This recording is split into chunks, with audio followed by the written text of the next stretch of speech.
how to create stunning dashboard in your Excel. Hello everyone, this is Sabrina here to help you today. So without any further ado, let's get right into the video. First, create a blank spreadsheet, or you can simply use the one that you already have datas on. So first, I will create some random datas.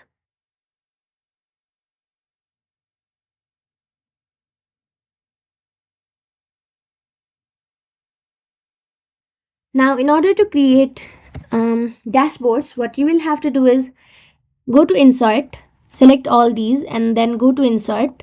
After that, go to chart. Now create a dashboard you want. You can get several options from here. And next, what you will have to do in order to make it better is you can fill background colors from here. And then there are other options as well. You can also change the color of the chart. Simply go to edit chart and then go to customize. Go to chart style, select background color.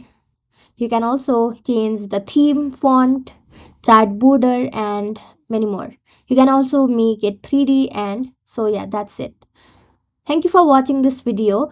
Make sure to like, share and subscribe to our YouTube channel. If you got any questions, comment them down and I'll catch you in the next one.